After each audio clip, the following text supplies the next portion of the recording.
Dear students, हम लोग map का जो मानचित्र का क्लास है उसमें उसका बेसिक चीज़ जो था उसमें एशिया महादेश में हम लोग एशिया महादेश में कौन देश है वगैरह, तो उसमें जो जो चर्चा हुई थी हम लोग की पिछले क्लास में, तो उसमें सार्क के देश हम लोग पढ़ रहे हैं। तो सार्क की स्थापना 8 दिसंबर 1985 को हुआ था। उसका क्या विस्तार है, कितना हुआ, वर्ल्ड के इकोनॉमी में उसका योगदान है, सर्च चर्चा हम लोग कर चुके थे। तो उसमें सार्क में वर्तमान में जो 8 देश हैं और अंतिम देश जो था अफगानिस्तान जुड़ा है। तो उसमें हम लोग सबसे पहले अफगानिस्तान पर 8 देश है, तो उसमें तो 7 ही देश हम लोग यहाँ पढ़ेंगे, इसलिए कि 8वां देश तो जो होगा भारत उसमें है ही सार्क के देशों में शामिल। तो भारत के भूगोल में तो पूरा विस्तृत ही वो 1-1.5 महीना वो पढ़ेंगे उस पर। तो उसमें 7 देश है, तो 7 देश में से हमने चर्चा किया था अफगानिस्तान का, इसके बाद पाकिस्तान है, इसके बाद बांग्लादेश आएगा, इसके बाद श्रीलंका। जो है आगे पीछे हो जाए वो कोई बड़ी बात नहीं है, लेकिन हम अफगानिस्तान के बारे में जो चर्चा कर लिए। अब अगला जो देश है वो पाकिस्तान है, ठीक है। और पाकिस्तान पर विस्तृत कुछ चीज़ तो जो होगी से भारत का जो पढ़ेंगे, तो जैसे भारत में पढ़ेंगे एक जगह हम आपको टिप्स नहीं टर्म में बताए थे जो क्रिक्स क्या है, मतलब तो सर क्रिक्स का नाम सुने हैं, 24वीं समानांतर रेखाएं का नाम सुने हैं, फिर रेड क्लिफ लाइन का नाम सुने हैं, इंटरनेशनल बाउंड्री का नाम सुने हैं, एलओसी का नाम सुने हैं, एलएसी। तो ये सब जो है से भारत के संदर्भ में जब पढ़ाएंगे तो है तो पाकिस्तान से, लेकिन यहाँ हम लोग पाकिस्तान का मैप पढ़ा रहे हैं, तो वो भी मैपे का चीज़ है। तो वहाँ गुजरात का जब यहाँ तो गुजरात आएगा नहीं, जब वहाँ जब भारत पढ़ेंगे तो गुजरात से जो हिस्सा है वही सर क्रिक है, तब उसमें काठियावाड़ का क्षेत्र दिखाएंगे वगैरह वगैरह दिखाएंगे। क्या पढ़ना है आपको तो वहाँ ज़्यादा बेहतर है, तो उसमें ये सब चीज़ नहीं डालेंगे। यहाँ जो हमको प्रॉपर पाकिस्तान है, बगल में अफगानिस्तान है, उससे जुड़े जो चीज़ है, अब पाकिस्तान की जो खासियत है, जो चीज़ है भौगोलिक राजनीति, उसकी चर्चा हम कर रहे हैं। तो सर क्रिक को भी जो है से भारत पाकिस्तान के बीच में माना जाता है। 24वीं समानांतर रेखा आप देखिएगा तो 24वीं का मतलब है कर्क रेखा के उत्तर में 23.5 पर कर्क रेखा है। फिर रेड क्लिफ का नाम सुने होंगे, तो भारत पाकिस्तान के बीच में रेड क्लिफ, ऐसे तो हम पॉलिटिकल ज्योग्राफी में लिखा देते हैं, आप लोग रट भी लेते हैं। तो रेड क्लिफ जो है वही 15 अगस्त 1947 को बना था। फिर इंटरनेशनल बाउंड्री है, एलओसी है, लाइन ऑफ कंट्रोल क्या है, तो भारत का इसी में भारत का भूगोल जो पढ़ेंगे हम लोग तो उसमें ही बेहतर समझ में आएगा। तो उस सब चीज़ को ऐसा नहीं छोड़िए उसको हम इग्नोर कर दिए, छोड़ दिए हैं, आपको वहाँ ज़्यादा आसान लगेगा। यहाँ तो पाकिस्तान के साथ हम ये देख रहे हैं, अफगानिस्तान है, इंडिया इधर है, तो इंडिया का तो कुछ दिख नहीं रहा है आपको, इधर ईरान है। तो इसलिए ये सब समझते चलिएगा। बार बार बोल रहे हैं जो मैप जो लोग ज्योग्राफी पढ़े हैं जो उसके बाद जो अंदर तक जाना चाहते हैं उनके लिए मैप बहुत लाभकारी है। दोनों चीज़ पढ़ लेगा तो कुछ नहीं छूटेगा। और इस पर 1-2 दिन में हम जो है से चर्चा तो आपको नोटिस में लिए गया होगा, जब अभी शुरू नहीं किए हैं, होली का छुट्टी हो गया था, तो उसमें एनसीईआरटी का ज्योग्राफी जो 6 to 12 का जितना आप चैप्टर है, जितना उससे प्रीवियस क्वेश्चन है, जितने उसमें क्वेश्चन, और एनसीईआरटी को ही ऑलमोस्ट आयोग जो है से चाहे यूपीएससी हो बीपीएससी और सबसे ओबे करता है। तो उसका अलग से भी क्लास हम मतलब 1-2 दिन में शुरू करने जाए हैं, तो उसमें भी आप जुड़ना चाहिएगा, जुड़िए। 2-3 महीना उसका भी कोर्स है, उसका भी मात्र फी रखे हम। तो जो ज्योग्राफी पर आप चाहते हैं जो नियंत्रण हो, जिनका जीएस का है और जो +2 का देने वाले हैं ज्योग्राफी से जो आ रहा है TR 4, तो इसी वैकेंसी तो आ जाएगी यही मार्च के लास्ट तक जाते, लेकिन परीक्षा तो अभी सितंबर में है। तो अच्छा रहेगा आपके लिए, हमको भी पढ़ाने का उसमें 3-4 महीना लगेगा। या फिर बिहार में जो आ रहा है बेट का परीक्षा, जो लेक्चरशिप में बिहार के कॉलेज में जो लोग जाना चाहते हैं, पोस्ट ग्रेजुएट हैं और ज्योग्राफी से पीजी किए हैं और 55% उनका नंबर है जनरल के लिए ज्योग्राफी में, तो उनके लिए भी हम एक ज्योग्राफी का ला रहे हैं बैठ के, चाहे नेट का लगभग दोनों का सिलेबस है, थोड़ा यही होता है नेट नेशनल लेवल का है तो थोड़ा उसमें क्वेश्चन का सिलेबस भी वही है, सब कुछ है, क्वेश्चन का थोड़ा माने कंपेरेटिवली डाउन रहता है तो आसान भी रहेगा। तो हम ज्योग्राफी से जो लोग पीजी किए हैं बेट जो है ये थोड़ा ये सब कर लेते हैं, थोड़ा और अस्थिर हो जाते हैं, उसके आ जाती है तो वो भी शुरू करेंगे। ज्योग्राफी का जितना तरह का चीज़ है सब हम आपकी ज़रूरत के हिसाब से, आप छोटा परीक्षा देते हैं, बड़ा देते हैं, नेट देते हैं, यूजीसी देते हैं, जो आप देते हैं दोनों तो एक ही चीज़ है।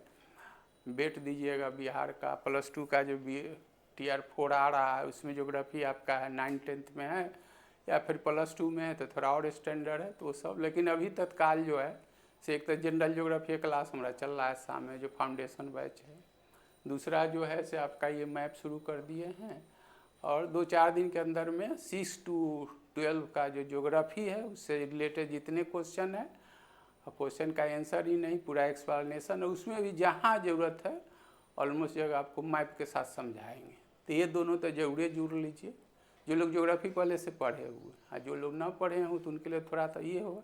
तो ये पाकिस्तान पर हम चर्चा करने जाइए, सब कन्फ्यूज नहीं लगेगा ये चीज़ है वो चीज़ है, तो इसलिए जो लोग पढ़ने वाले तो प्रायः नए ही होते हैं लेकिन वो पढ़ लिए हैं तो ज़्यादा आपके लिए कारगर सिद्ध होगा।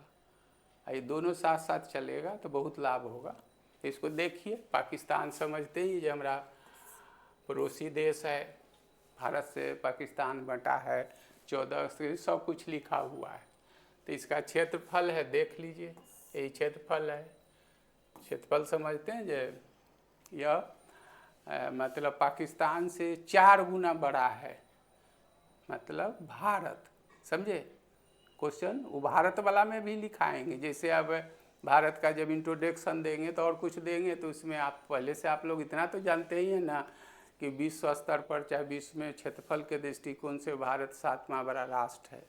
तो सबसे बड़ा जो है इसे क्या है, रूस है, इसके बाद कनाडा है, अभी तत्काल जो आ गया, पहले चीन था, USA आ गया, चौथे पर आपका तीसरे पर USA है, चौथे पर चीन है, इसके बाद में ब्राज़ील है, ऑस्ट्रेलिया है, इसके बाद में आपका भारत है, उसके नीचे अर्जेंटीना आता है 8वें नंबर पर, यहाँ पे जानते हैं। तब फिर वहीं पर लिखाएंगे, ये तो सब जगह आपको लिखा हुआ मिल जाएगा, लेकिन ये मिलेगा कि क्षेत्रफल के दृष्टिकोण से भारत से जो है से रूस कनाडा ये सब जो 3.5 वो तो रूस तो है 5 गुना बड़ा और USA कनाडा चीन सब जो है से 3.5 गुना बड़ा है, वो भारत के भूगोल में लिखाएंगे।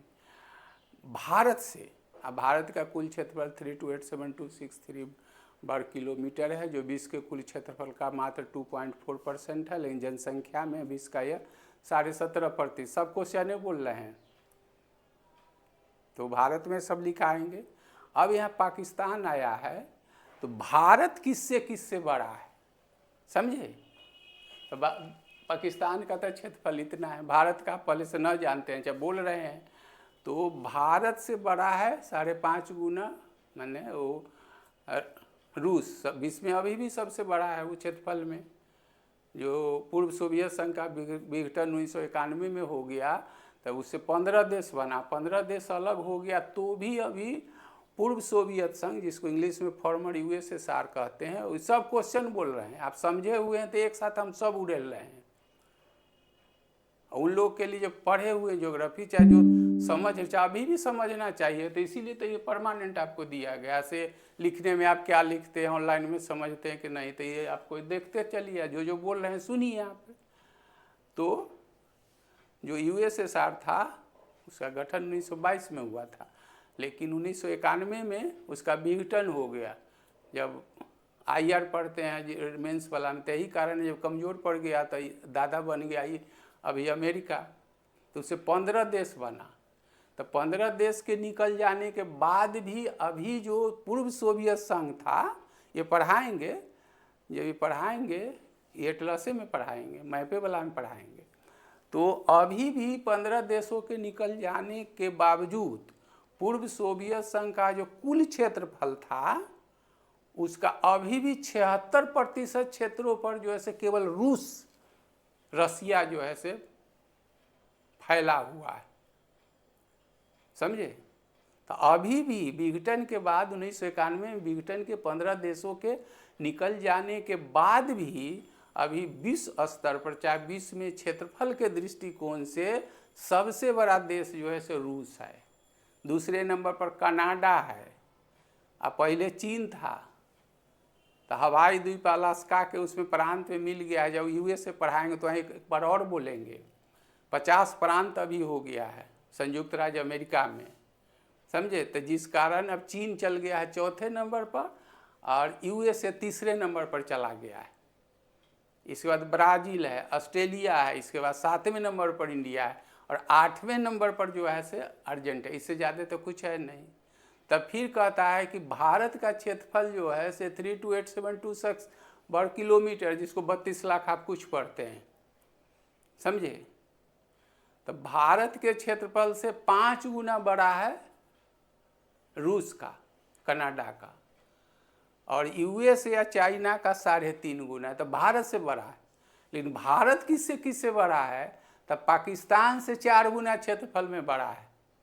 अब आया है आपको इतना एक साथ सारा चीज़ उड़ेल रहे हैं।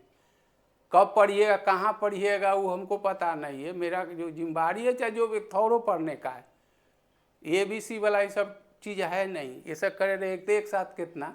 तो भारत जो है से पाकिस्तान से 4 गुना क्षेत्रफल में बड़ा है। अभी पाकिस्तान है, हम लिख भी रहे हैं, ठीक है ना।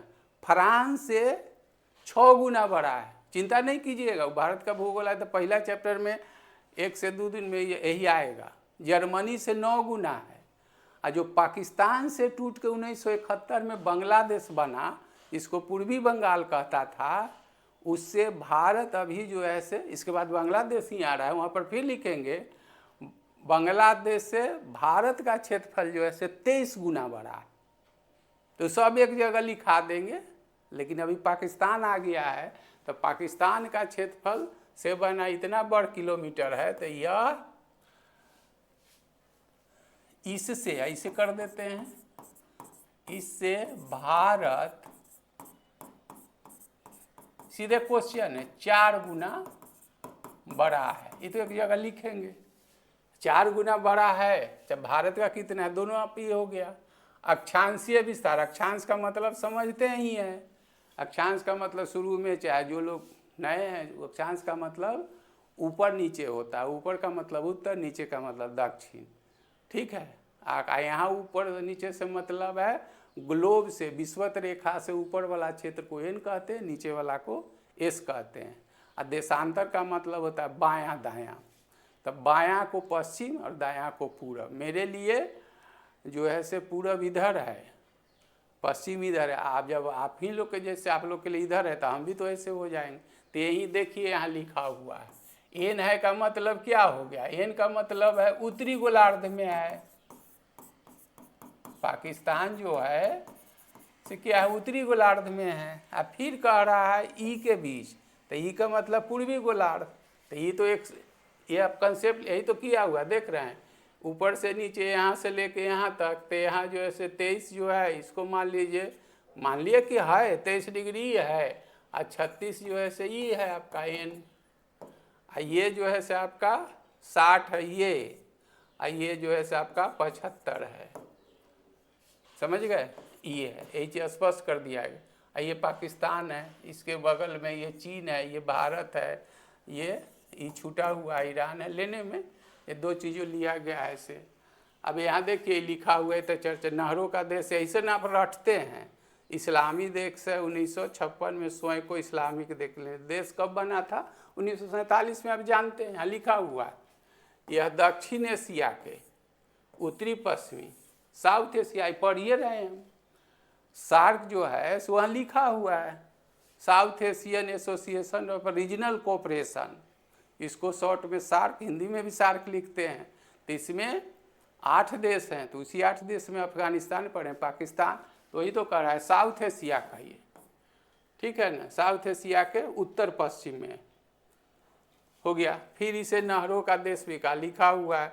1956 में अपने आप को इस्लामिक देश घोषित किया। जब ये बना था, आगे मिलेगा इसी में, अगला पेज में आ रहा है। तो 1947 में बना था। तब वर्तमान में जो पाकिस्तान की राजधानी जो है इस्लामाबाद है, समझे। इस्लामाबाद तो इससे उत्तरी पूर्वी क्षेत्र है, उसको टेक्निकली ज्योग्राफी में NWFP north west frontier province कहते हैं, जिसका राजधानी पेशावर है, समझ रहे हैं ना। तो 47 में हुआ, लेकिन 59 तक इसकी जो राजधानी थी वह कराची थी। कराची जो है से दक्षिणी पूर्वी भाग अभी आ रहा है, वो भी आ रहा है इमेज इस पर आपका, जिसको आप फिगर कहते हैं, आ रहा है। तो कराची जो है से सिंध प्रांत की राजधानी है, समझ गए ना। तो उसमें आगे अगला पेज में आपको मिलेगा, सारा कुछ इसमें डाला। ये बस एक दो दिन बोलेंगे, इससे ज़्यादा आप कुछ पढ़ नहीं सकते हैं, बुक में इससे आपकी ज़रूरत है भी नहीं। सारा कुछ इसमें डाला, लेट लगेगा लेकिन सारा कुछ ओबे कीजिए। जितना आप कल्पना करते हैं उससे कई गुना इसमें दिए हुए हैं। तो समझ गए अक्षांश देशांतर का मतलब समझ गए। अक्षांश का मतलब उत्तर दक्षिण, तो एन लिखा हुआ है तो इसका मतलब कहाँ से एन, ये तो 20 ग्लोब को अगर बांटिएगा तो भारत भी जो है से, भारत फर्क यही है कि भारत भी उत्तरी गोलार्ध में है, लेकिन यह उत्तरी पूर्वी भाग में है, और पाकिस्तान हमसे पश्चिम है। भारत पढ़ेंगे तो भारत जो से entirely place in northern hemisphere, Bharat ऐसे पूछता भी है, या पार्शियली, क्या मतलब पूरा भारत उत्तरी गोलार्ध में है, चाहे आधा है चाहे कम है, तो नहीं, India is entirely place in northern में, भारत पूरा के पूरा जो है सो उत्तरी गोलार्ध में। पाकिस्तान भी है, तो फर्क क्या है, ये भी दक्षिण एशियाई है, ये भी दक्षिण एशियाई है, लेकिन अंतर यही है कि भारत जो है सो उत्तरी पूर्वी भाग में है। कई बार तो ऐसे भी बता चुके हैं जनरल क्वेश्चन जो हम 10-10 का सेट कराएं, उसमें ऐसा क्वेश्चन भी करा दिए हैं। भारत उत्तरी पूर्वी है, लेकिन पाकिस्तान जो है उत्तरी पश्चिमी है, यही लिखा हुआ। मतलब हो गया NW। अगर ये पूरा ग्लोब है, अगर ये इक्वेटर है तो भारत पाकिस्तान यहाँ है, अगर पूरा ग्लोब ही हमारा बोर्ड है तो पाकिस्तान यहाँ है, भारत जो है से यहाँ। इसका मतलब जो लोग न समझते हैं, जो समझते हैं उनके लिए तो बस एक लाइन सेकंड में देखेंगे, कितना क्वेश्चन है सब आपको मिल जाएगा। देखिए इसके उत्तरी भाग में पोटवार का पठार है, यह शुष्क, इसको पठार है। जनरल ज्योग्राफी में हम पढ़ा चुके हैं, चाहे जो लोग पढ़े हुए हैं। शुष्क पठार है, शुष्क पठार का मतलब एरिड, ड्राई नहीं, एरिड प्लेटू है। जनरल ज्योग्राफी में चाहे सिंपल जो परीक्षा देते हैं, जनरल जो आप देते हैं, आप कौन परीक्षा देते हैं उससे हमको कोई मतलब नहीं, जो पढ़ना है सारा चीज़ में हम आपको पढ़ा रहे हैं। तो पठार पढ़ेंगे तो पठार क्या है, पठार का जलवायु के आधार पर जो वर्गीकरण पढ़ाते हैं, तो उसमें हम बात करते हैं ये शुष्क पठार है, आर्द्र पठार है, हिम पठार है। तो ये एक पूछता है ये पोटवार का पठार है कहाँ, हम ट बोल रहे हैं, कहीं त मिलेगा तो डोंट वरी एट ऑल, इसकी चिंता नहीं कि दोनों एक ही चीज़ है। हिंदी इंग्लिश देखिएगा तो अर्थ है ये प्रोनाउंसिएशन में, तो पोटवार लिखा रहे चाहे पोटवार का पठार कहाँ है, तो आपसे यही से सिंपल वे में, और तब उससे अगर अंदर में जाएगा तो पोटवार का पठार जो है से किस प्रकार का क्लाइमेटिक वेस्ट, मतलब जलवायु के आधार पर कैसा है, शुष्क है, अर्ध शुष्क है, क्या इसको कहते हैं, आर्द्र भी पढ़ते हैं, ह्यूमिड प्लेटू, फिर एक और भी पढ़ते हैं हिम प्लेटू, ये भी मिलेगा। तो वो सब तो पढ़िएगा, चाहे जो लोग पढ़े हैं, पठार में लिखाया हुआ है, पढ़ा दिए हैं। तो पोटवार का पठार कहाँ है, तो सिंपल क्वेश्चन जनरल में चलता है, जैसे सील दरोगा उड़ा जो देता है उसमें आता है, पोटवार का पठार कहाँ है, पाकिस्तान में, हो गया। इससे और थोड़ा बहकेगा, अंदर ले जाएगा आपसे, तो पूछेगा जो किस प्रकार का पठार है, जलवायु के आधार पर किस प्रकार का पठार है, तो शुष्क पठार है, तो ड्राई नहीं, एरिड प्लेटू है। तब और कहीं अंदर वो आपसे तंग करेगा तो पूछेगा जो पाकिस्तान के किस भाग में है, तो NE भाग में है। पाकिस्तान जो है से ग्लोब पर NW में है, उत्तरी पश्चिमी भाग में है, लेकिन पाकिस्तान का भी, फिर पाकिस्तान का तो आइए रहा है, देखिए ना, यही तो है, ये भी है, चर्चा कर रहे हैं। तो इस्लामाबाद है यहीं पर, अगला इसके लिए अलग हम इमेज लाए हुए हैं, अगला में मिलेगा। तो इस्लामाबाद के इस हिस्सा पर है, यहाँ पर पोटवार का पठार। तो पाकिस्तान जो है से ग्लोब पर NW में, उत्तरी पश्चिमी भाग में स्थित है, लेकिन पाकिस्तान का जब हम फिर बात करते हैं, उसके मैप की बात करते हैं, तो पोटवार का पठार जो है वो उत्तरी पूर्वी भाग में अवस्थित है, और उत्तरी पूर्वी भाग है तो इसी को कहता है NWFP, और जिसकी राजधानी पेशावर है, और उसी वाला में पाकिस्तान की राजधानी इस्लामाबाद है। समझ रहे हैं ना? तो ये सब हम चर्चा करेंगे अभी तुरंत। तो ये देख लीजिए, फिर कहता है जो 1947 से लेकर 1959 तक ये जो है कराची राजधानी थी। तो यही देखिए सिंध प्रांत यही है, ठीक है। इंडस वैली इसी की राजधानी जो है से कराची है। इधर पाकिस्तान देख रहे हैं, सब उत्तरी गोलार्ध में है, नॉर्दर्न एरिया। अभी इसकी चर्चा ये आ रहा आगे फिर। तो ये जो आप देखते हैं तो ये सिंध प्रांत की ही राजधानी है कराची। कब गया इस्लामाबाद? तो देख रहे हैं तक, इसका मतलब तक। तो 1960 इसका मतलब पाकिस्तान की राजधानी इस्लामाबाद कब गया? 1960 में। अब वर्तमान में अभी है या इस्लामाबाद है कहाँ? तो ये एनी भाग में है। ये जो था पहले 1959 तक तो क्या था? ये SE भाग था ना। ये बलूचिस्तान है। तो बलूचिस्तान जो है से क्या है? ये SW भाग में। ज्योग्राफी समझ रहे, मैप का तो यही मतलब है, एक एक चीज़ को आप हम कुछ कहें। एक और है, 2-4 दिन आपको इस पर मेहनत करना है। जब इसका बेसिक चीज समझे रहिएगा ना तो बहुत इंटरेस्ट आएगा। इसीलिए कि अब जो ये तो आपको इसीलिए ना आप ही लोग के लिए दिया हुआ है। तो ये देख लीजिए, अब पाकिस्तान से अफ्रीका जाने का 3 दर्रा है, खैबर, गोमल, बोलन हैं। तो यहाँ देखिए यही है खैबर दर्रा, गोमल दर्रा और बोलन दर्रा। ये पूछेगा तो अफगानिस्तान को माने ले जाने का यही देख लिखे ही हुए से। तो इसमें जो एक क्रम भी पूछता है जो कौन है, तो खैबर सबसे उत्तर में है, ये देख लीजिएगा। फिर कहता है जो पाकिस्तान नामक एक नए नगर की स्थापना, देश बोलते हैं। ऐसे देश और राष्ट्र जब कुछ पढ़ लीजिए, ऐसे मेंस का चीज़ है। तो भारत हम बोलते हैं तो कि भारत एक राष्ट्र बोलते हैं, लेकिन पाकिस्तान को लिखे यहाँ चाहते तो हम राष्ट्र भी तो लिख सकते थे, समझे। तो देश का अंग्रेजी होता है कंट्री, और राष्ट्र का अंग्रेजी जो होता है वो नेशन होता है। तो कंट्री और नेशन में अंतर होता है। तो अभी ये लिखित परीक्षा चाहे जो एनालिटिकल चीज़ है, चाहे इंटरव्यू में पूछते भी लोग हैं, तो पढ़िए। अभी तो ऐसा तो टीचर स्टूडेंट के बीच रिलेशन जो है सो बस ये सीजन भर है, जितने पढ़िएगा आपकी डिमांड के अनुसार। ये तो यहाँ हम देश लिखे हैं, अब बार बार बोलते हैं भारत एक राष्ट्र है। तो राष्ट्र का मतलब इंग्लिश हो गया नेशन, और देश का अंग्रेजी कंट्री। तो कंट्री और नेशन यानी देश और राष्ट्र में अंतर कुछ होता है, वो इंटरव्यू के लिए चाहे लिखते हैं तब। तो देख रहे हैं पाकिस्तान नामक एक देश बना 14 अगस्त को, ऊपरे लिखा हुआ था। अब यहाँ पर देखिए पाकिस्तान स्वतंत्र ब्रिटिश शासन, तो इतिहास है, लेकिन इस पर भी कुछ बातें हैं। बीच में फूट डाला, डिवाइड एंड रूल, सब इतिहास में पढ़िएगा। एक बार और भी बोलेंगे नहीं। मोहम्मद अली जिन्ना ने 2 राष्ट्र की बात की, प्रस्तुत पाकिस्तान नामक अलग राष्ट्र की मांग की, जिसके अनुसार मुस्लिम बाहुल प्रांतों को अलग, तत्कालीन भारत को 2 राष्ट्रों में बांटा गया। इस विभाजन के फल से जान माल की से तो हो गया। ये जरूर याद रखिएगा, पाकिस्तान शब्द का प्रयोग सबसे पहले ये बराबर पूछता है चौधरी रहमत अली ने अपनी पुस्तक, ऐसे तो हम पुस्तक लिख दिए हैं, पुस्तक ही नहीं था, एक तरह का पर्ची था, समझे, जिसको पंपलेट बोलते हैं आप लोग। लेकिन इतना भी अब गहराई में आपको जाना नहीं है। पंपलेट जिसको आप पर्ची बोलते हैं ना, इसे समझे ना। तो लेकिन चलिए अभी उतना ज़रूरत नहीं है आपको। इसको इंग्लिश में नाउ एंड नेवर देख रहे हैं, एक एक चीज़ कब, एक एक चीज़।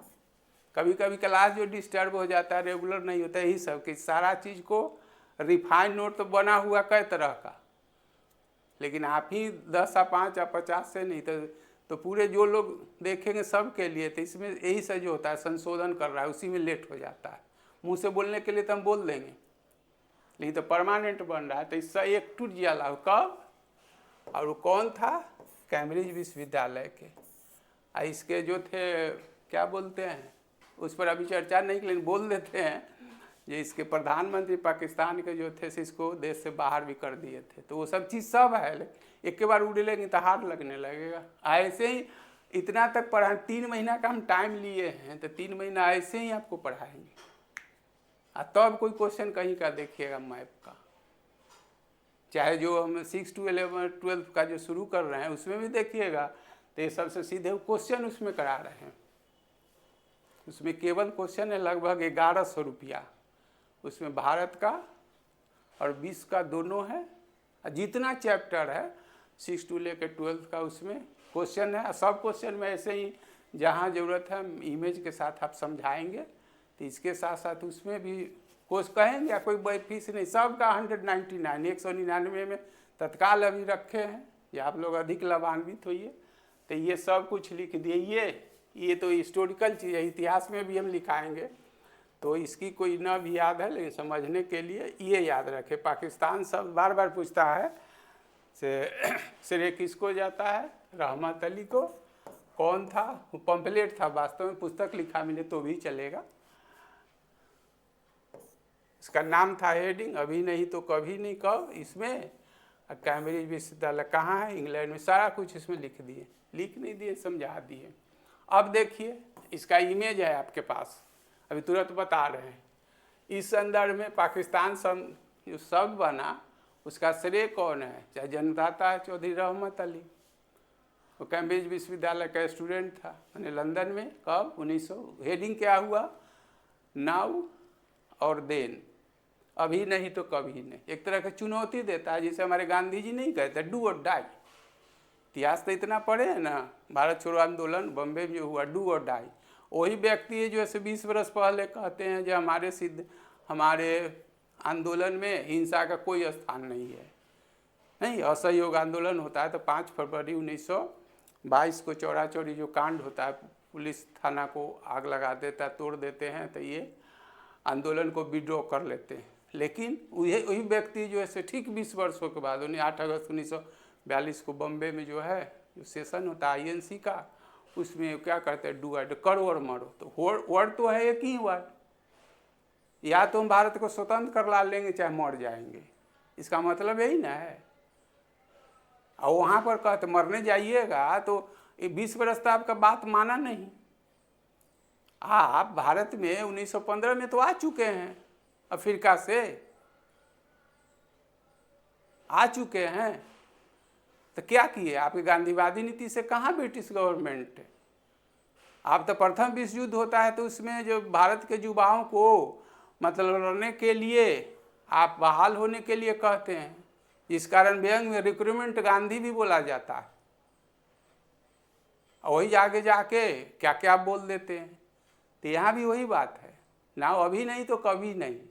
इसलिए कि उबाल पर था, हिंदू में सांप्रदायिकता के कारण इतना यहाँ हो रहा था दंगा, तो देखा जी यही मौका है। ये लोग इस्लामिक कंट्री है तो इसका मतलब क्या है? इसमें बस कट्टरता, वही आगे इसमें लिखा भी हुआ है, अभी देख लीजिए ना। पाकिस्तान का शाब्दिक अर्थ पवित्र देश होता है। आगे फ्यूचर में भी पढ़िएगा तो सब लिखित में लिखना पड़ेगा। अब पाकिस्तान से कुछ न कुछ बात तो रहती है हर परीक्षा में, लेकिन उसका बिल्कुल विपरीत है, क्योंकि यह धार्मिक दोष के कारण पवित्र देश नहीं बन पाया। धार्मिक है ना है, और कुछ है अंतर। मुस्लिम या माइनॉरिटी में मुस्लिम और सुरक्षित है, इसलिए हमको अलग देश बना दीजिए। झारखंड मतलब जनजातीय बहुल क्षेत्र, हमको अलग राज्य बना दीजिए। मिथिलांचल एगो अलग बना दीजिए राज्य। तेलुगु भाषी एगो अलग राज्य बन रहे, तमिल बना दीजिए, कन्नड़ बना दीजिए।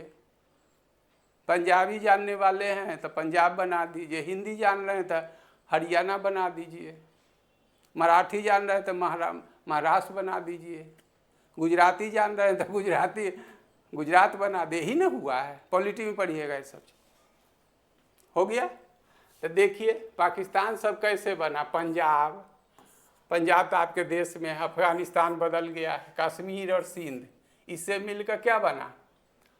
बलूचिस्तान मिलकर बना पाकिस्तान। है बलूचिस्तान का अंतिम जो लाइन है, स्थान जोड़कर ये पूरा पाकिस्तान। तो इतना आपको डीप में जाने की ज़रूरत नहीं है, लेकिन उतना जरूर रखिएगा जो पाकिस्तान शब्द का जन्मदाता जो है चौधरी रहमत अली है, जो कैम्ब्रिज विश्वविद्यालय का स्टूडेंट है 1933 में। वो देते हैं वो पाकिस्तान सब कैसे बनाया है। इस सब प्रांत से हम कुछ कुछ हिस्सा ले लेंगे। एक नया पता है ये है। अभी भी आपका जो पंजाब है भारत में, वहाँ भी तो पंजाब है जिसकी राजधानी लाहौर है, रावी नदी के तट पर है। क्या क्या बोलवाइएगा। हम तो अंदर से डरते रहते हैं आप लोग को ज़्यादा टफ न लगे या फिर बर्डन न लगे, नहीं तो सब चीज़ पढ़ना है आपको न। तो कैसे बना। अफगानिस्तान तो अलग हो गया है बात। कश्मीर है, सिंध वही जो है, सिंध अभी प्रांत है जो अभी पढ़े दक्षिण, जिसकी राजधानी कराची है। अभी पढ़े 47 से 59 तक इसका राजधानी पाकिस्तान का कराची था। 1960 में जाके इस्लामाबाद बना। तो सिंध प्रांत जो है दक्षिणी पूर्वी भाग है, लेकिन जहाँ पर इस्लामाबाद है जिसकी उस प्रांत की राजधानी जो है पेशावर है, वो उत्तरी पूर्वी भाग है। दिमाग में सब मैप पढ़ रहे हैं तो सेट कीजिए, तब बहुत मज़ा आएगा पढ़ने में। लगेगा जे परीक्षा नहीं पास करेंगे, किसी के सामने बहुत कुछ बोलेंगे। न्यूज़े आता है इंटरनेशनल, तब मैप जानते रहिएगा। अभी ये जो है ईरान और जो इजराइल चल रहा है, इजराइल का हेल्प उधर वो कर रहा है, अमेरिका कर रहा है, रूस से यूक्रेन। तो ये मैप समझे रहे कहाँ रूस है कहाँ यूक्रेन है, तो थोड़ा इतिहास जानिए। रूस से यूक्रेन के बीच में ऐसा क्यों। ईरान का भी जो चल रहा है और उधर इजराइल के सहयोग से उधर चल रहा है। तो मैपे जानिएगा तभी न्यूज़ों पढ़ने में मन लगे। ये तो आम लोग को चाहिए। आप तो खैर आपको नौकरी लेना है, ज्ञान की ज़रूरत है, तो इसको थोड़ा सिंसियरली पढ़िएगा तो बहुत अच्छा चीज़ है। और न समझ रहे तो ऐसे ही कुछ रट रहे हैं, तो इसे रटने से नहीं होगा, इसीलिए इमेज लाया जाता है। यहाँ देख लिए पाकिस्तान शब्द का पूछेगा, ये तो और जोड़ दिए है ना, पवित्र देश है, लेकिन और इसके भी पवित्र देश कहाँ है। इसलिए धार्मिक द्वेष किसके साथ, हमारे साथ धार्मिक द्वेष, और कुछ है तो नहीं, और तो कुछ नहीं। अब ये तो हुआ है, देख रहे हैं से वर्ल्ड कप T20 जीता है, तो वहाँ के जो हुक्मरान है, शासक है, उसको देश से दुश्मनी चाहिए। और वहाँ के जो युवा वर्ग थे, लड़के लड़कियाँ, पाकिस्तान के जीत पर वो केक काट रहे थे। एक और देख रहे पाकिस्तान की लड़की है जो से इसका कोहली का इतना पागलपन ये, वहाँ के महिलाएं लड़कियां कहती है जब पाकिस्तान थी भारत के लड़का हमको ज़्यादा पसंद है। तो लोगों को मतलब कोई दिक्कत नहीं है, समझे, कोई दिक्कत नहीं है। लेकिन तो मूंछ की लड़ाई है। हमारे भारत में भी खुल के बोलते हैं। भारत में ऐसा थोड़ी जो पाकिस्तान के हुक्मरान का हमारा भारत के बहुत बड़ा पवित्र है। भारत का हुक्मरान तो वही करता है, हिंदू मुस्लिम नहीं करता है क्या, वो भी करता है, समझ रहे हैं ना। कोई गरीब रहेगा, इसको आइडियोलॉजी में कोई गरीब रहेगा तभी आप अमीर कहलाइएगा, समझे। जब सब जनता एक हो जाएगा, हमें कोई अंतर नहीं है, तो हमारा नेता हमारे बीच से जाएगा। तो नेतागिरी तो अभी वही है। पहले के लीडर होते थे तो सम्मान से नाम लेते थे, राजेंद्र बाबू, ये बाबू वो। आज कैसे नाम लेते हैं, तो नेता भी उसी तरह के पैदा हो रहे हैं। वहाँ के हुक्मरान जो है से शासक करता है, तो हमारा देश का नहीं करता है, करता ही है। क्या क्या होता है, घटिया हरकत चुनाव आता है, आप लोग से छुपा है, तो वो मेरा काम नहीं है। इसलिए कि बीइंग ए टीचर हम एक क्लास के नाते तो बोल नहीं सकते हैं। बाहर तो आप क्या नहीं जानते हैं क्या, नेता हम कैसे बने रहेंगे। जब उलझे रहिएगा तब नेता बनेंगे। तो जो कुछ है तो यहाँ देख लीजिए। फिर अगर प्रांतों की दृष्टि से भी देखा जाए तो पाकिस्तान शब्द अभी भी अधूरा है, इसीलिए कि जो जो कहा था सब उसके साथ तो है नहीं। न पूरा पंजाब है। क्यों पूरा पंजाब है, पंजाब वहाँ भी है, पंजाब की राजधानी लाहौर है, वो अभी पूरा पंजाब, न हमारा भी पंजाब है। और फिर न पूरा कश्मीर है, ठीक है, न पूरा कश्मीर है। भारत में पढ़ाएंगे POK पढ़ाएंगे, पाक अधिकृत कश्मीर, तो इसमें पूरा और होगा। अभी तक केवल हम पाकिस्तान पढ़ा रहे हैं। और फिर इतना ही नहीं, जो बंगाल का आधा भाग था जिसमें झंझट हुआ था, पूर्वी बंगाल अभी क्या बन गया है, जो बांग्लादेश बन गया, पश्चिमी बंगाल जो है से अभी पश्चिम बंगाल है, चाहे सॉरी पाकिस्तान बन गया, तो पाकिस्तान के रूप में सम्मिलित हुआ, लेकिन वो अभी 1971 में बांग्लादेश के नाम से अलग हो गया और भारत के सहयोग से हुआ। क्यों ऐसे वो लगा, तो वहीं का शेख मुजीबुर रहमान, समझे, वहाँ के लीडर थे, उन्हीं की बेटी जो शेख हसीना अभी जो कुछ दिन पहले अपदस्थ कर दिया गया है और वो प्रधानमंत्री, जिसे आगे चलकर 1972 में पाकिस्तान, ये सब आपका क्वेश्चन है, जो जो रंगा हुआ है सब आपका क्वेश्चन। थोड़ा हिस्ट्री देखिएगा, लिखने वाला में इसकी ज़रूरत होगी, लेकिन पीटी में इतना ही है।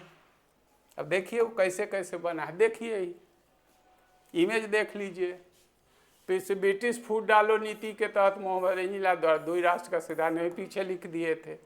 14 अगस्त को, भारत कब, 15 अगस्त को, सॉरी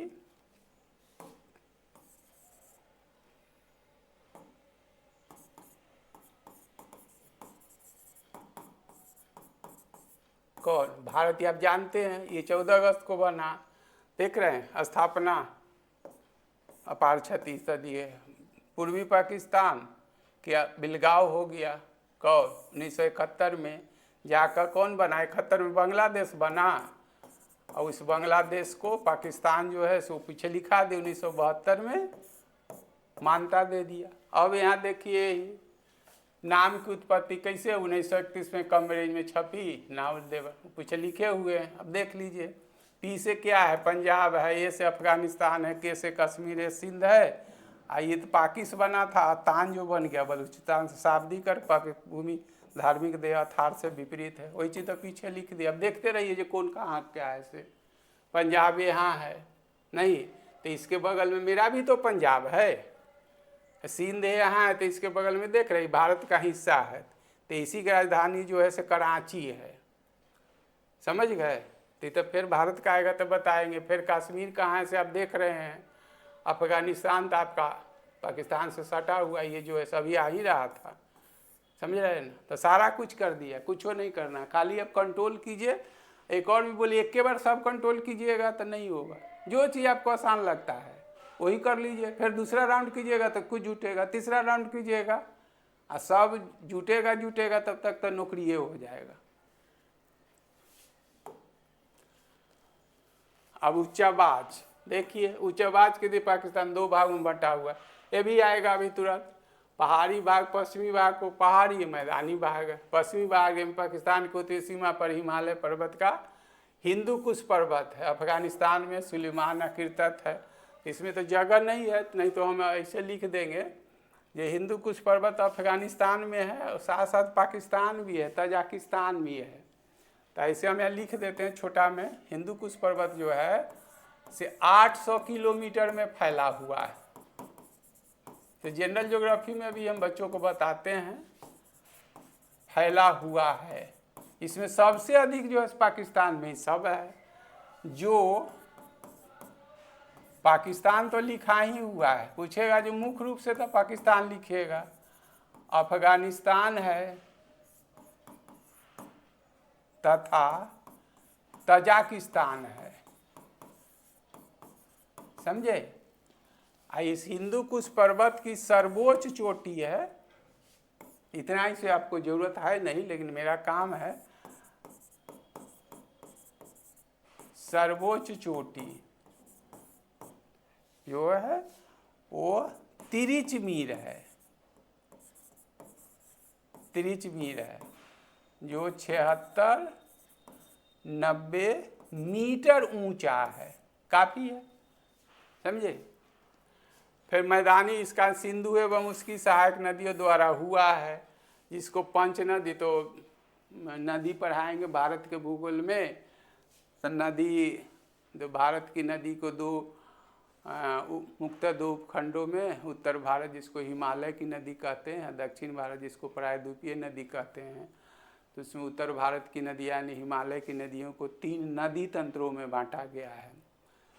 तो उसमें गंगा नदी तंत्र, तो इसका मतलब गंगा एवं उसकी सहायक नदियाँ, उसकी सहायक नदियाँ में बाईं ओर से उत्तर से आकर कौन कौन मिलती है, गंगा नदी उद्गम क्षेत्र में क्या कहलाती है, गंगा नदी कहाँ से होती है, नहीं तो फिर दक्षिण से मिलने वाली कौन नदी है। ठीक उसी प्रकार से सिंधु नदी तंत्र पढ़ाएंगे, ब्रह्मपुत्रा नदी तंत्र पढ़ाएंगे।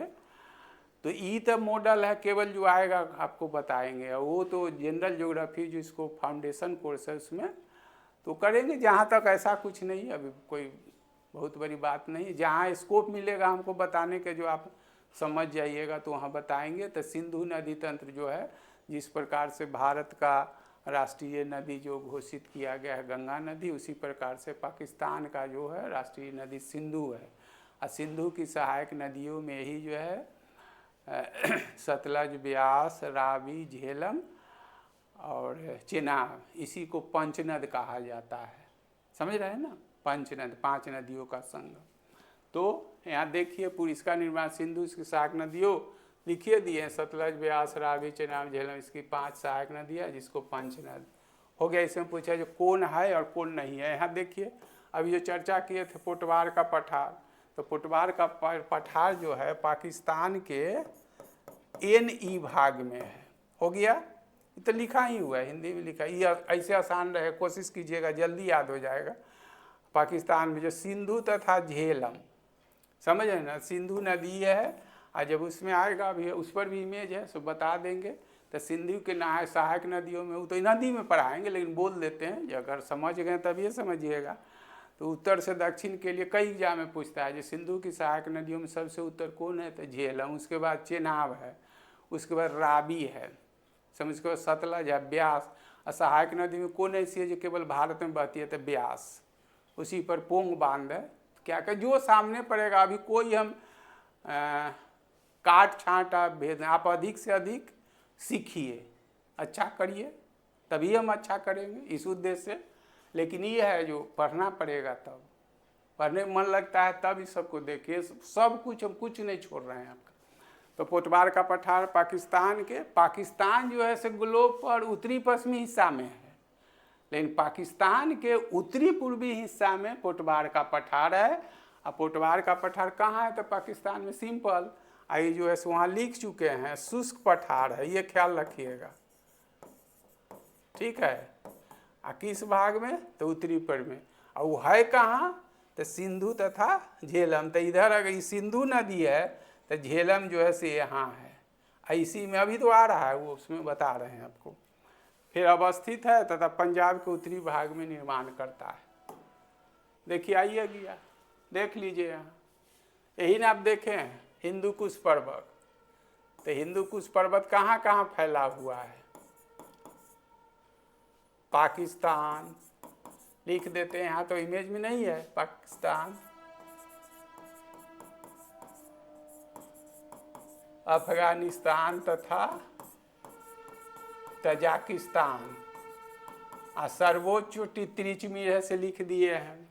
अब यही है जो ये आपका पाकिस्तान, ये सब ये पाकिस्तान में है, देख रहे हैं, लेकिन यही से जो जाता है सुलेमान पर्वत जो, तो ये जो है से पाकिस्तान के पेशावर, समझ रहे हैं ना, इधर जो है दोनों को मिलाता है। और किरथार पर्वत, ये सब पाकिस्तान में है, समझ रहे हैं ना, ये देख रहे हैं, ये आपका ये पाकिस्तान है, ही पाकिस्तान है, यहाँ से क्या है घेरा है, सब अफगानिस्तान का है। अब पोटवार का पठार ही ना, पोटवार ही अगर पाकिस्तान है तो ये कौन हो गया, एनी हिस्सा हो गया। यहाँ लिख दिया सिंधु तला झेलम नदियों के बीच अवस्थित है, पंजाब के उत्तरी भाग में है, ठीक है, पंजाब के राजधानी लाहौर। यहाँ देखिए यहाँ सिंधु नदी है तो इसका झेलम है, चेनाब है, रावी है, सतलज है, ब्यास, देख रहे हैं ना। तो यही आपका सिंधु नदी है, ये सहायक नदी है। तो पूछेगा जो सबसे उत्तर में कौन, तो यही झेलम। उसके बाद क्या, हम तो जनरल ज्योग्राफी, जनरल जो फाउंडेशन कोर्स में पढ़ते हैं, ऐसे जो पढ़े होंगे ऐसे रटवा देते हैं, समझ रहे हैं ना। उत्तर से दक्षिण से पूछे, लेकिन अभी तक जो पूछा है उत्तर से दक्षिण। सिंधु की सहायक नदियों में क्रम भी पूछता है, जो कौन सही क्रम है, और नहीं तो पूछेगा सबसे उत्तर में कौन है, या फिर पूछेगा जो निम्नलिखित में सबसे उत्तर कौन है, तो ये हटा देगा। तो ये देख रहे हैं झेलम है, ये हो गया जे, ये हो गया सी, ये आर हो गया, एस हो गया, व्यास तो इधर है। समझ गए? ये सारा कुछ कर दिया गया है। इससे बेहतर कुछ नहीं हो सकता है। होगा, आप लोग अगर ज़्यादा और पढ़िएगा तो जानते हैं। तो अब देखिए यहाँ पाकिस्तान के नमक साल्ट रेंज विश्व के महत्वपूर्ण नमक जो प्रतिवर्ष ये करता है, पाकिस्तान का सबसे अधिक। तो इसको अब जान लीजिए, नमक रेंज है से यही जो है से आपका पोटबार का पठार, और कुछ बोल देते हैं। पोटबार का पठार क्या है? NE भाग में है ना, पंजाब प्रांत के उत्तर में, सिंधु और झेलम नदी के बीच में है। सिंधु प्लस झेलम नदियों के बीच, अब पंजाब के उत्तर में पीछे लिखा हुआ है। समझ गए? तो ये तो इतना हो गया।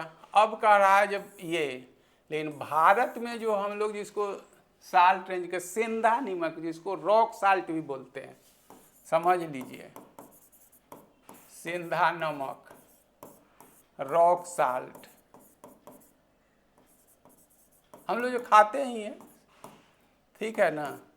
तो सबसे ज़्यादा भारत में जो है सही, तो भारत के भी भूगोल में पढ़ाएंगे, हिमाचल प्रदेश में, उसके बाद राजस्थान में से प्राप्त होता है। समझे? और विश्व में देखिएगा तो अमेरिका के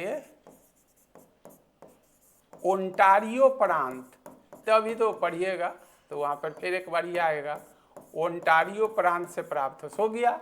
अब यहाँ नमक जो है साल 20 के मध्य उत्पादन जो प्रतिवर्ष इतना लाख टन उत्पादन करता है। और फिर कहता पाकिस्तान का सबसे अधिक जनसंख्या उत्तरी पूर्वी भाग है, पश्चिमी भाग तो क्या है? शुष्क है। शुष्क है तो इस पर तो जलवायु भी है, लेकिन वो अभी तो जलवायु पढ़े नहीं है। तो इसका हिस्सा जो है से ये, जब और मैप विश्व का देखिएगा तो और हमारे भारत में जो होता है, वर्षा जो होती है मानसूनी। अब भारत की जलवायु क्या है? उष्णकटिबंधीय मानसूनी है। तो पाकिस्तान की भी जलवायु उष्णकटिबंधीय मानसून है, लेकिन उष्णकटिबंधीय इसलिए कर्क रेखा मकर रेखा के बीच में है। लेकिन मानसूनी कहते हैं, लेकिन मानसूनी वर्षा से इसको लाभ नहीं मिलता है।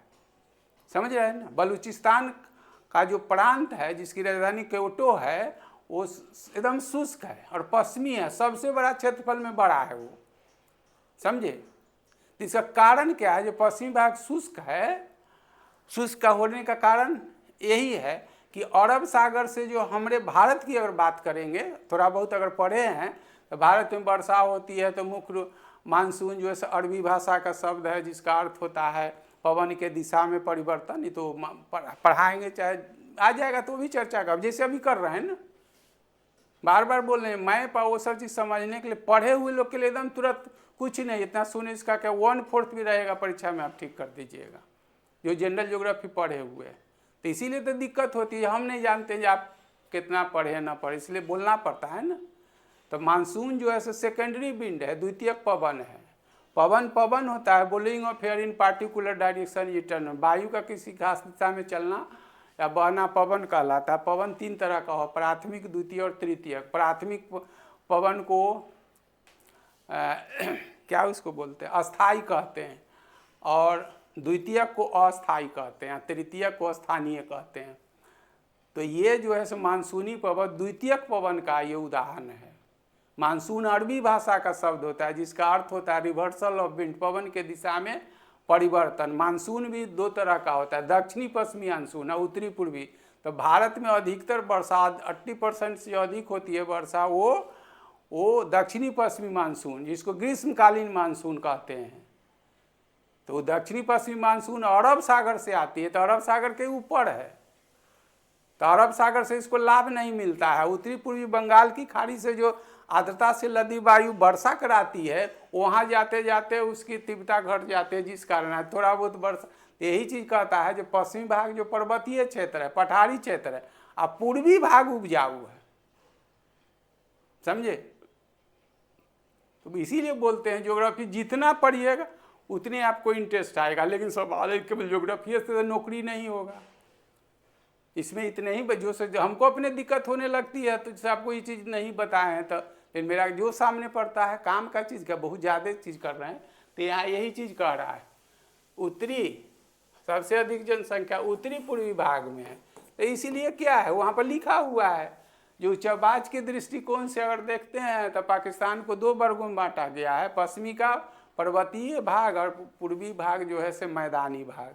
तो मैदानी है तो मैदानी तो स्वाभाविक जो होगा से उत्पादन होगा, तो जहाँ भोजन मिलता है वहीं जनसंख्या अधिक न होती है। बिहार की अगर बिहार के आप रहने वाले हैं, ऑलमोस्ट लोग जो हैं से जुड़े हुए हैं बिहार के ही हैं, तो बिहार का जनसंख्या घनत्व जो अधिक है, समझ रहे हैं ना, उसमें केवल एक कारक नहीं है, बहुत सारा कारक, इलिटरेसी है, समझ रहे हैं, निरक्षरता है, स्किल लेबरर नहीं है, मतलब कहीं जाके यहाँ तो जानता है कुदाल चलाना, वहाँ जाएगा फैक्ट्री में तो क्या करेगा, वो कुदाल चलवाएगा वहाँ से, उसकी तो ज़रूरत नहीं है, समझ रहे हैं ना। सामंतवादी सोच के हैं, भूखे रहेगा, लेकिन ई जात के हैं, फलना बाबू के बेटा हैं पोता है, हम क्या करेंगे, आधे पेट खाएंगे, समझ रहे हैं ना। लेकिन पॉजिटिव एस्पेक्ट है जो फर्टाइल लैंड है, ना खाएंगे चाउमीन बर्गर खाएंगे, रोटी तो मिलेगा, सूख सब्जी नहीं मिलेगा, रोटी मिलेगा, लेकिन वो रोटी ना मिलेगा तो पत्थर खाओगे। भारत का बिहार का जनसंख्या घनत्व जो है 2011 के जनगणना के अनुसार सबसे अधिक भारत में जो बिहार का जनसंख्या घनत्व है, उसका कारण ही सकारात्मक पक्ष है। और नकारात्मक पक्ष है यहाँ रोजगार के साधन नहीं है, शिक्षा नहीं है, समझ रहे हैं ना, चाइल्ड मैरिज, बहुत सारा जो कारण है, यही जो है से जनसंख्या घनत्व होने का कारण है। जो निरक्षरता है वगैरह, कुछ नहीं, मनोरंजन के साधन नहीं, पलायन नहीं करता है, जिस कारण क्या है घर में हर हमेशा रहेगा लाइफ पार्टनर, तो बच्चे पैदा कर लेता है। बच्चा कैसे रुकेगा, इसका ज्ञान ही नहीं उसको, बच्चा तो भगवान के देन है, आ रहा से आ रहा हो, हम भूख मर रहे हैं तो वो मरेगा, हम ईंटा ढो रहे हैं तो भी ईंटें ढोएगा। बहुत सारा कई तो रिटन एग्जामिनेशन के लिए है, और परीक्षा पास के ये सब चीज़ समाज में बोलिएगा, जो आपके आगे पीछे साथ में, तो आपके बातों को अहमियत देगा, वो उससे समाज बदलेगा, नहीं कुछ परिवार तो बदलेगा। परिवार में 5 सदस्य, उसको समझाइए तो उसका सोच बदलेगा, न कि नरेंद्र मोदी या नीतीश कुमार जाके, तेजस्वी या चिराग पासवान जाके आपको परिवार को बदलना आपको होगा। उसे तो खाली हथकंडा अपनाता है, आप ही के वोट से वो जाके प्लेन में चलता है। आप बोलबे किया था जो हवाई चप्पल वाला भी हवाई जहाज पर चढ़ेगा, कितना लोग चढ़ा, समझ रहे हैं ना। तो ये सब यही शिक्षा का बात रोज दिन बोलते हैं, शिक्षा का मतलब ज्ञान है, लेकिन शिक्षा हम लोग ज्ञान के लिए थोड़ी लेते हैं, हम तो बस लेते हैं इसीलिए जो भाई नौकरी हो जाए। नौकरी हो जाएगा तो क्या हो जाएगा, नौकरी हो जाएगा तो पॉकेट में अभी जो रोटी सब्जी खाते थे कल होकर थोड़ा अच्छा चीज़ खाने लगिएगा। 500 के शर्ट पहनते थे 2000 के पहनिएगा, तो इसे ज्ञानवान थोड़ी ही कहलाइएगा, पैसा वाला कहलाइएगा। तो धनी होना और ज्ञानवान होना दोनों में बहुत बड़ा अंतर, लेकिन हमारे समाज का मांग है, हम आप उसी में जी रहे हैं। नौकरी पहले चाहिए, ज्ञान हो चाहे नहीं। तो ये तो एक अच्छी चीज़ है जो नौकरी के लिए, पढ़ने के लिए सरकार ने एक बाध्यता रख दिया है, जो भाई पास करोगे तभी, नहीं तो और शिक्षा का स्तर और गिर जाता हमारे देश में और राज्य में और समाज में। कोई पेरेंट है अपने बेटा बेटी को, बच्चे को वो ज्ञानवान बनाने के लिए नहीं पढ़ाता है, वो पढ़ाता है जिसको नौकरी हो जाए। इसलिए कि नौकरी होने के लिए भाई क्राइटेरिया है, बीए करोगे तो इंटर करोगे, मैट्रिक करोगे और परीक्षा दोगे, इसलिए पढ़ता है, यही सच है। यही सोच जब समाज में फैलेगा तब सामाजिक परिवर्तन होगा। कहीं का धर्मात्मा कोई नेता का कुछ नहीं करे, वो अपना काम करता है, समझ रहे ना। लीडर का मतलब होता है उसमें त्याग, कितना त्याग है, कैसे कैसे, कहीं के आप रहने वाले, किसी जाति धर्म संगठन पार्टी गठबंधन के समर्थ इज अदर थिंग, उस पर मेरा कोई चर्चा नहीं है, लेकिन अब सच्चाई यही है। देखिए पाकिस्तान गेहूं का सबसे बहुत बड़ा खदान फसल है, ठीक है ना। भारत का महत्वपूर्ण जो है से यह देखिएगा चावल होता है, समझिए, चावल के लिए ज़्यादा सिंचाई के तो सूखा क्षेत्र है। जैसे भारत में जो है से उधर जो आप देखते हैं ना, भारत का भूगोल पढ़िएगा तो राजस्थान में वहाँ सिंचाई का साधन है, वो तो मतलब इतना ड्राइड है, शुष्क है, शुष्क ड्राइड ही नहीं कहिए, डेजर्ट है, समझ रहे हैं ना। तो ये सब समझाएंगे, ड्राई क्या होता है, एरिड क्या होता है, फिर डेजर्ट क्या होता है, तो अभी तो नहीं समझे हैं। तो यही कारण है जे भारत का, यहाँ का, पाकिस्तान का स्टेपल फॉर महत्वपूर्ण खदान गेहूँ है, ठीक है। अब भारत का जो है से महत्वपूर्ण खदान प्रथम फसल चावल है।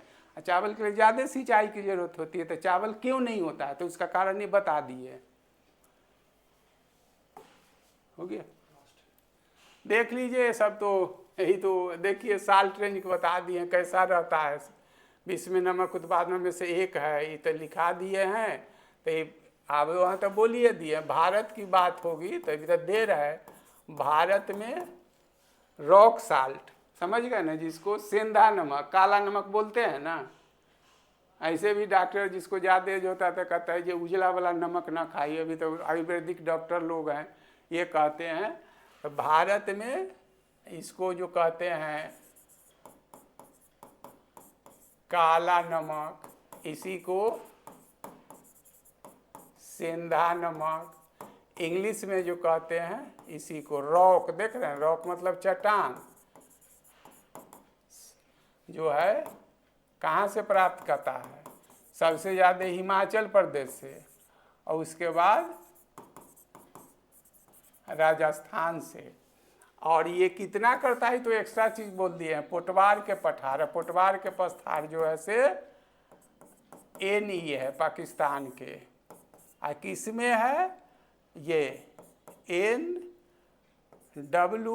NWFP, north west frontier province, जिसका राजधानी पेशावर है, समझे, उसी में ही पड़ता है। इसी में पड़ता है पाकिस्तान की राजधानी इस्लामाबाद। A to Z कर दिए हैं। कब? 1960 से 1959 तक तो कहाँ था वो, कराची था नहीं। 1947 में जब वो 14 अगस्त के बना पाकिस्तान, तो 1959 तक उसकी राजधानी कहाँ थी, कराची थी। कराची किसका है? सिंध प्रांत का राजधानी है। और सिंध प्रांत जो है से SE में है, क्या क्या, दक्षिणी पूर्व में। और ये जो है से नॉर्थ वेस्ट पेशावर, उसी में इस्लामाबाद है। और यही इस्लामाबाद जो है लिखा हुआ है, लिख दिए हैं पोटवार का पठार में, तो लिखा ही हुआ था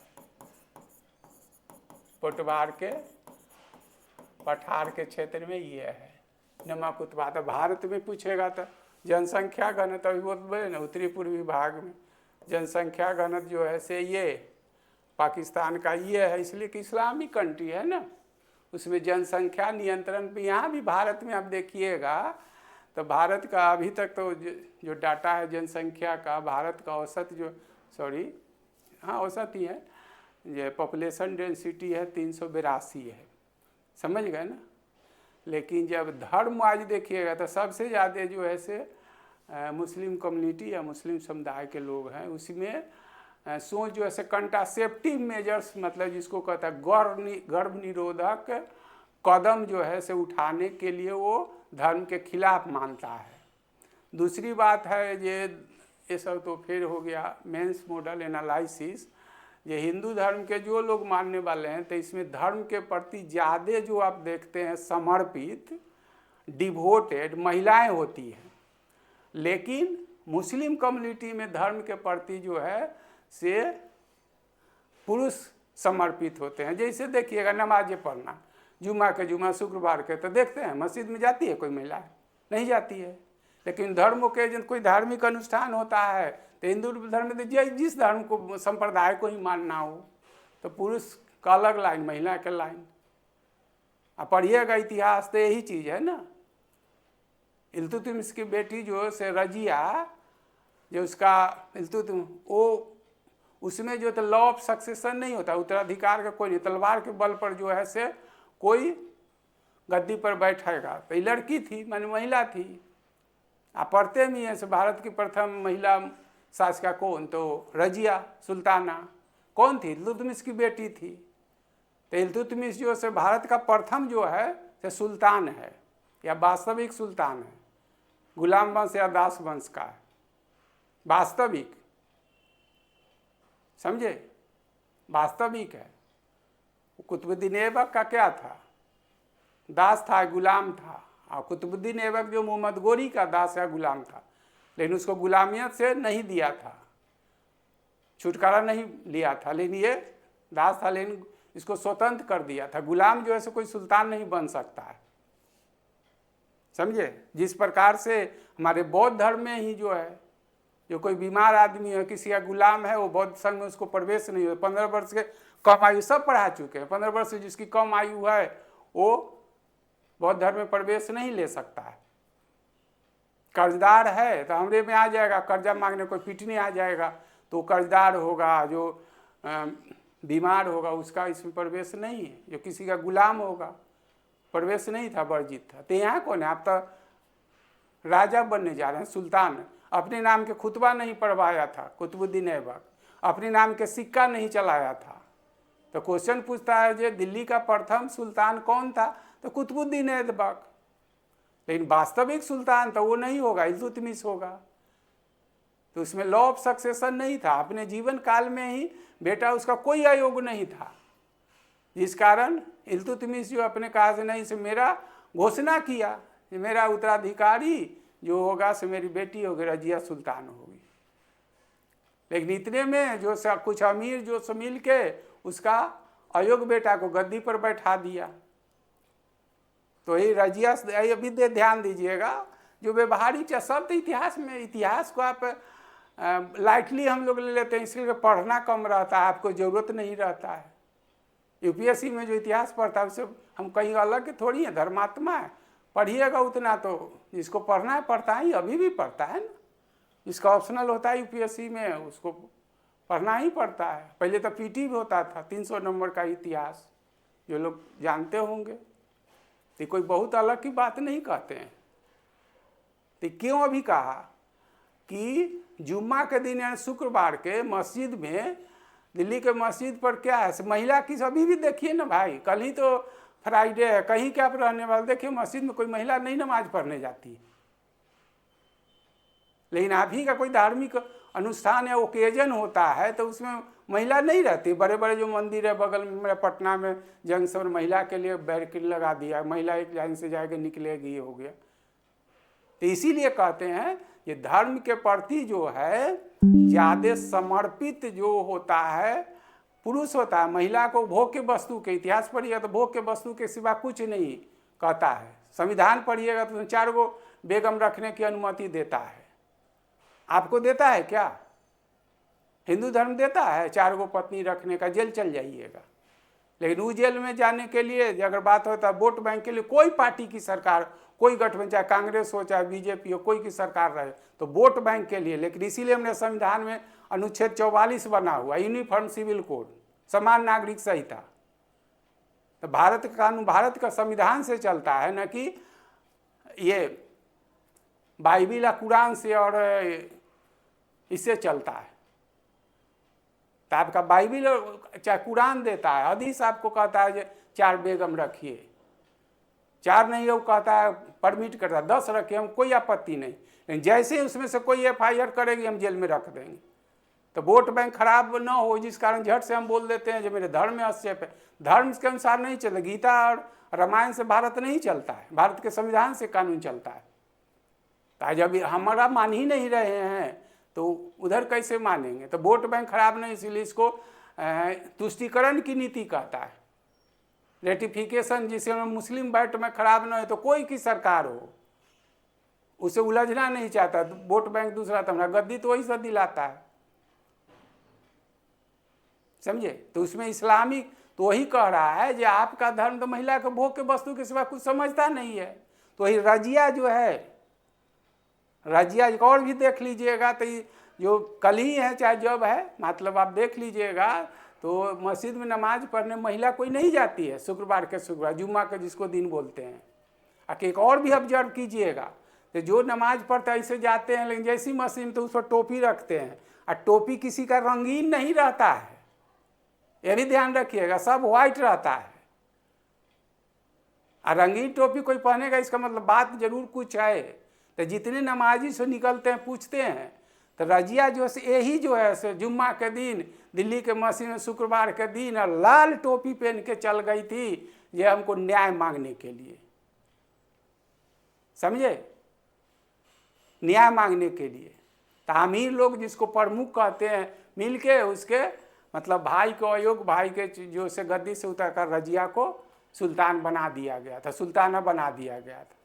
लेकिन असफल होने में एक और भी कारण था, ये लाख हम लोग कानून में बनाते हैं जेंडर डिस्पैरिटी, ये महिला में कोई भेदभाव नहीं ये करेंगे, लेकिन मेंटेलिटी नहीं रहता है। कुछ अमीर वर्ग को लगा जो महिला होकर हमारे शासिका होगी, शासन करेंगे, तो उसके असफल होने का ज़्यादा दिन वो मतलब वहाँ सुल्ताना नहीं रही। इसका कारण इतिहास में सब पढ़िएगा, समझे। तो यहाँ देखिए क्या कह रहा है कि ज़्यादा प्रति व्यक्ति वर्ग किलोमीटर अधिक है, इसका कारण इस भाग में, तो ये तो भाग है जो फर्टाइल है, यहाँ तक तो ठीक है, लेकिन इतना जनसंख्या घनत्व है, उसका कारण क्या है कि उसमें कंट्रासेप्टिव धर्म, जनसंख्या किसी भी समाज का, किसी भी मतलब देश का, चाहे जनसंख्या वृद्धि में एक धर्म भी बहुत बड़ा कारण। हमारे हिंदू धर्म में नहीं है क्या जनसंख्या वृद्धि है?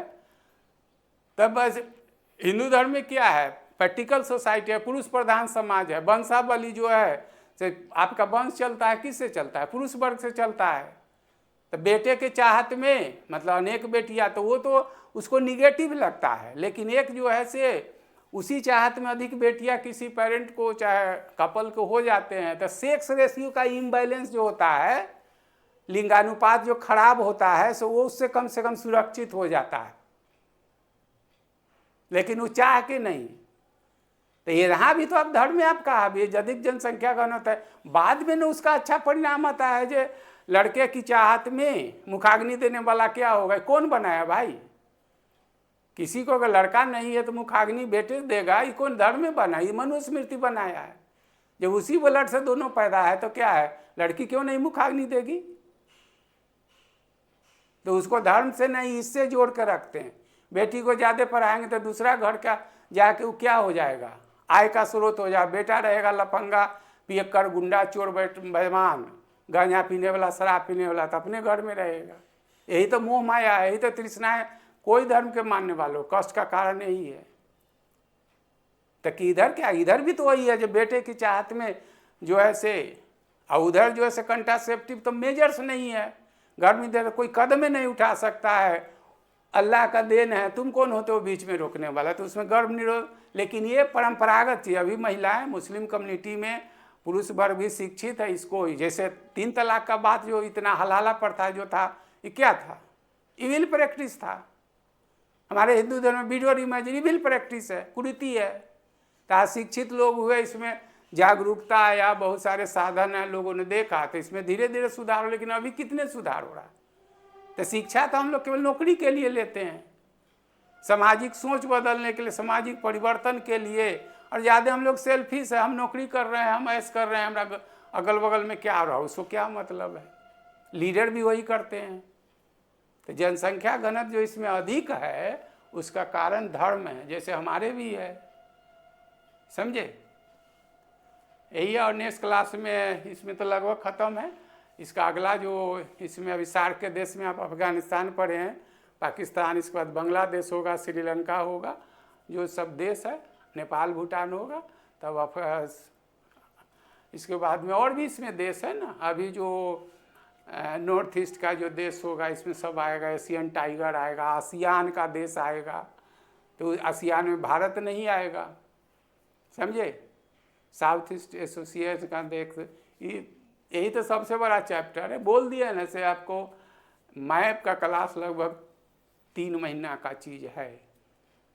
इसको पढ़ कर इसका आधा समझ के जाइए, क्या बचता है। ऐसे तो इसीलिए नोट आपको जरूरत हो से ज़्यादा इसमें मटेरियल फैक्ट डाल के दे दिया गया है। और जहाँ कन्फ्यूजन होगा ये तो आपका रिकॉर्डेड है, सुनते रहिएगा तब दिमाग खुलेगा।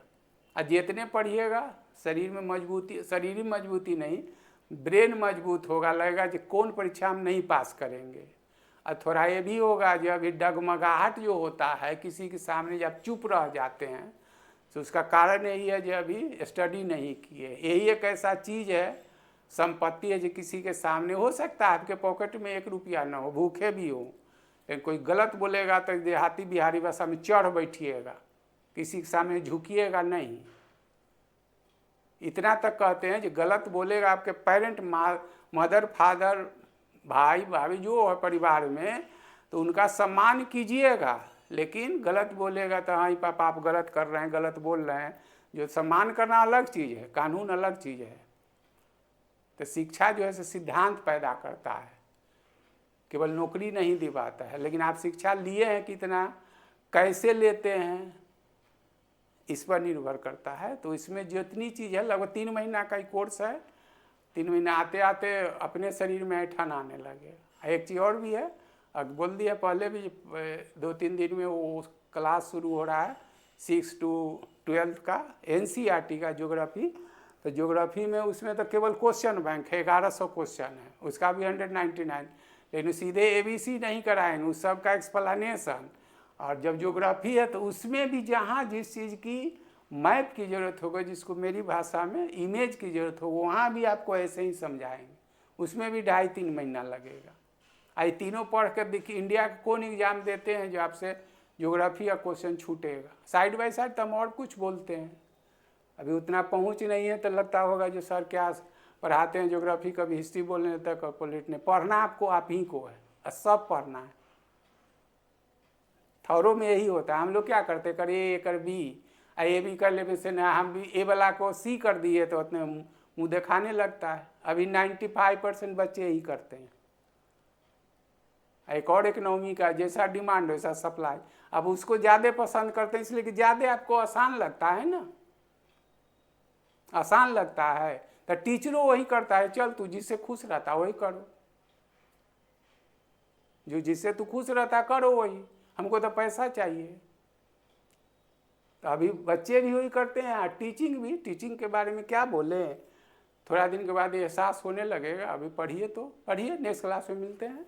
अगला जो होगा सो बांग्लादेश होगा, इसके बाद में श्रीलंका आएगा। जो है जो पढ़ाना है वो आपके अनुसार थोड़ी ही चलते हैं। परीक्षा का जो सिलेबस सब चीज़ पढ़ाएंगे, आप कितना पचाते हैं कैसे, वो आप पर निर्भर कर। Thank you.